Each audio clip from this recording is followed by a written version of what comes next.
Hello friends, आप सभी कैसे हैं। मैं आज आप सभी से इस वीडियो में यूपीएसआई के विषय में फाइनल बात करना चाहते हैं कि अभी तक का यूपीएसआई एग्ज़ाम से जितने भी वैकेंसीज़ के लिए जो भी एप्लीकेशन फॉर्म आया हुआ है उसके लिए टोटल कितना एप्लीकेशन हो गया है और कितना एप्लीकेशन होने की उम्मीद है और एक सीट के लिए कितनी फ़ाइट होने वाली है। तो अभी तक की अगर हम बात करें तो आज 11 जून है, तो 10 जून तक लगभग 12.5 लाख लोगों ने आवेदन कर दिया है और जबकि पूरी वैकेंसी है 9,534 पद हैं, ठीक है।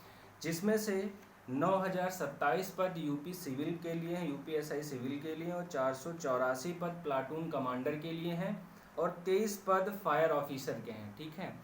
तो कुल मिला के लगभग अभी भी 5 दिन का समय बचा हुआ है। तो जिन भी लोगों ने अभी भी अप्लाई नहीं किया है तो तुरंत ही जाके अप्लाई कर सकते हैं, क्योंकि लास्ट में 3-4 दिन बचे हुए हैं। तो हो सकता है कि साइट बिजी हो जाए तो आपका फॉर्म रह जाए। तो इससे बेहतर यही है कि आज या कल में आप फॉर्म अप्लाई कर दीजिए, ताकि आपको भी लास्ट का बर्डन ना रहे, क्योंकि अभी भी बहुत जगह पे सारी समस्याएं हैं। बारिश भी शुरू हो गई है तो लोगों को आने जाने में भी समस्याएं हो रही हैं। तो आप अल्टीमेटली जैसे भी, अगर अभी तक आपने फॉर्म अप्लाई नहीं किया है यूपीएसआई का, तो फॉर्म तुरंत अप्लाई कर दीजिए।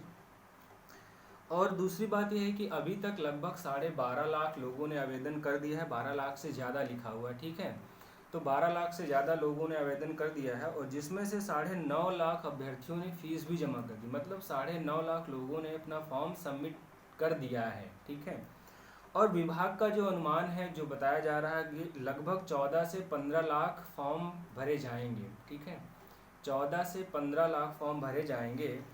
अच्छा देखिए, कुछ लोग ये सोचते हैं कि हाँ 15 लाख तो फॉर्म भर दिए गए हैं, लेकिन उनमें से आधे लोग तो पहले ऐसे ही फॉर्म भर देते हैं। आप ये बिल्कुल ना सोचिएगा, क्योंकि जिस वजह से लॉकडाउन, पिछले 2 वर्षों से लॉकडाउन है और पिछले 2-3 वर्षों से कोई वैकेंसी नहीं हुई है। तो ज़्यादातर स्टूडेंट्स का यही है, जो भी लोग लगे हुए हैं 2-3 सालों से लगे हुए हैं और समय सबको पर्याप्त मिल रहा है ना, तो इसलिए फ़ाइट बेहतरीन होने वाली है।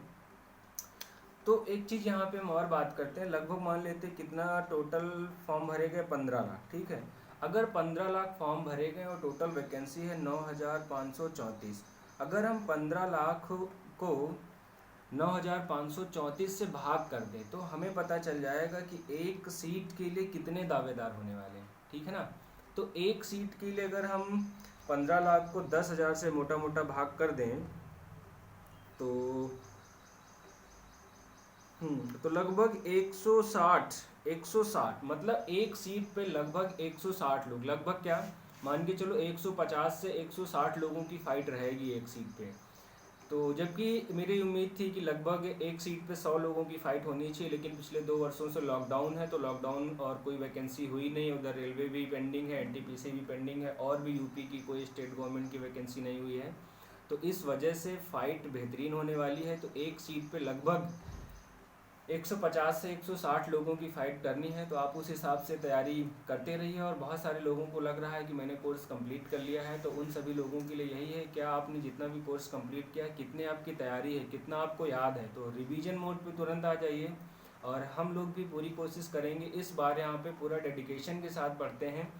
और यूपीएसआई का एग्ज़ाम मान लेते हैं, यूपीएसआई का एग्ज़ाम 15 अगस्त के बाद ही हो पाएगा, क्योंकि अभी भी मान के चलिए जून जुलाई लगभग आपको 2 महीने का समय मिल जाएगा ना। हम मैक्सिमम मान के चल रहे हैं कि अधिकतम 15 अगस्त के बाद ही पेपर होगा। तो तभी आपको 60 दिन का समय अभी भी बचा हुआ है। तो जो भी लोग अभी भी रिवीजन मोड पे नहीं आए हैं और या तैयारी में नहीं लगे हुए हैं पूरी तरह से, तो उन सब के लिए फाइनल यही है टाइम। और देखिए, अगले साल इलेक्शन भी है, तो इलेक्शन का भी असर तो रहेगा ही रहेगा ना। तो इस वजह से बहुत ही अच्छे से तैयारी करें। और अभी आपको टेस्ट सीरीज के चक्कर में नहीं पड़ना है मेरे हिसाब से। अभी आप एक महीना, जो ये वाला जून और 15 जुलाई तक का महीना है, अभी सिर्फ इसमें आप कंटेंट फोकस कर लीजिए, ठीक है।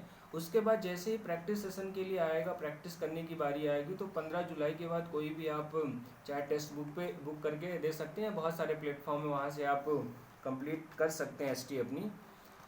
और बिना देर किए हुए पढ़ाई शुरू कर दीजिए। और एक सीट पे 150 से 160 लोगों की फ़ाइट है, तो फाइट तो थोड़ा सा टफ भी रहेगा। तो इस वजह से बहुत हल्के में ना लें, पूरी ईमानदारी के साथ पढ़ाई करें।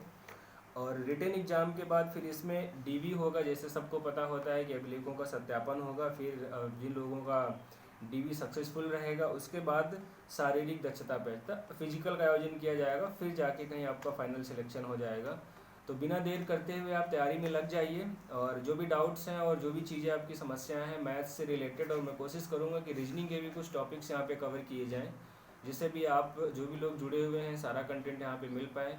तो हम लोग पढ़ते रहेंगे, मिलते हैं। Wish you all the best, good luck. और जिन लोगों ने फॉर्म नहीं अप्लाई किया तुरंत जाके फॉर्म अप्लाई कर दें। Thank you.